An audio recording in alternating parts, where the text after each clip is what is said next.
বাংলার প্রত্যন্ত অঞ্চলে একসময় এক গ্রাম ছিল যার নাম সাপগ্রাম। নাম শুনলেই গা ছমছম করে ওঠে। এই গ্রামের আশেপাশের মানুষজন সন্ধ্যার পর সেখানে পা দিত না। কেউ গেলে ফিরে আসত না। এই গ্রাম সম্পর্কে বহু গুজব চালু ছিল। কেউ বলতো এখানে অভিশপ্ত আত্মারা ঘুরে বেড়ায়, কেউ বলতো গ্রামের মাঝখানে এক পুরনো বটগাছ আছে, যা আসলে এক ভয়ঙ্কর ভূতের আস্তানা।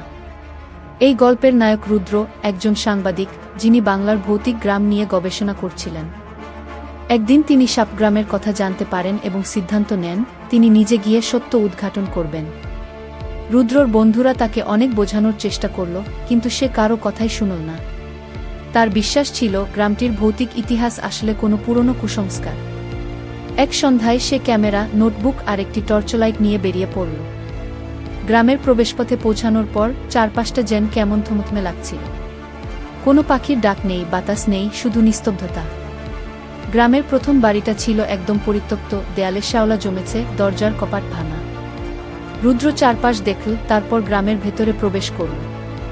সে দেখতে পেল গ্রামের প্রায় সব ঘরই শুনশান পড়ে আছে, যেন বহু বছর ধরে কেউ বসবাস করেনি।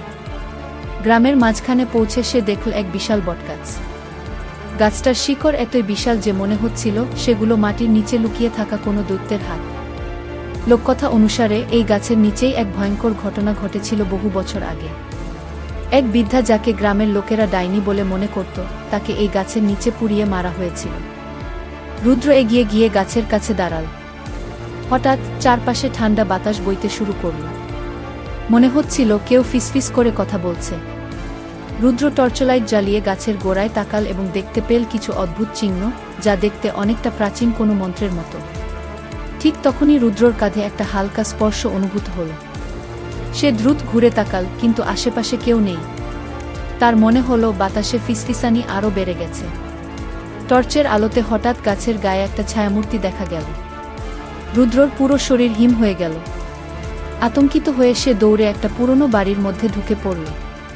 ভেতরে ঢুকেই তার চোখ পড়ল দেওয়ালে আঁকা কিছু প্রাচীন প্রতীক এবং কিছু লেখা, যেগুলো সে বোঝার চেষ্টা করল। ঠিক তখনই পিছন থেকে দরজার কপাট জোরে বন্ধ হয়ে গেল। রুদ্র কিছুক্ষণ শ্বাস ধরে দাঁড়িয়ে রইল। তারপর ধীরে ধীরে টর্চের আলোতে ঘরটা পরীক্ষা করল। ঘরের কোণে একটা পুরনো ট্রাঙ্ক পড়েছিল। সে ট্রাঙ্কের ঢাকনা খুলতেই ভেতর থেকে একটা পচা গন্ধ বেরিয়ে এল। ট্রাঙ্কের ভেতরে ছিল কিছু পুরনো ছবি, সব ছবিতেই এক বৃদ্ধাকে দেখা যাচ্ছিল, যার চোখ ছিল ভয়ঙ্কর ফাঁকা। তারপর সে ছবির পেছনে একটা লেখা পেল, আমি ফিরে আসব, আমার প্রতিশোধ এখনো বাকি। হঠাৎ ঘরের কোণ থেকে একটা ছায়া এগিয়ে আসতে লাগল। রুদ্র চিৎকার করতে চাইল, কিন্তু গলার স্বর আটকে গেল। একটা বিকট হাসি কানে এল। চোখের সামনে ভেসে উঠল সেই বৃদ্ধার বিকৃত মুখ। রুদ্র অজ্ঞান হয়ে গেল। পরের দিন সকালে স্থানীয় কিছু লোক রুদ্রকে গ্রামের পাশে অজ্ঞান অবস্থায় পড়ে থাকতে দেখল। তার মুখে আতঙ্কের ছাপ স্পষ্ট ছিল। সে ধীরে ধীরে জ্ঞান ফিরে পেল, কিন্তু তার মুখে কোনো কথা আসছিল না। শুধু একটাই কথা ফিসফিস করে বলছিল, সে ফিরে এসেছে গি। তারপর থেকে আর কেউ কোনোদিন সাপগ্রামের নাম উচ্চারণ করেনি। আজও সেই গ্রাম অভিশপ্ত, আজও সন্ধ্যার পর সেখানে কেউ যায় না।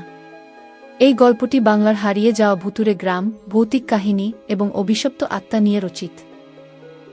আপনি যদি বাংলার ভূতের গল্প পছন্দ করেন, তাহলে এই ধরনের আরও গল্প পেতে আমাদের সঙ্গে থাকুন।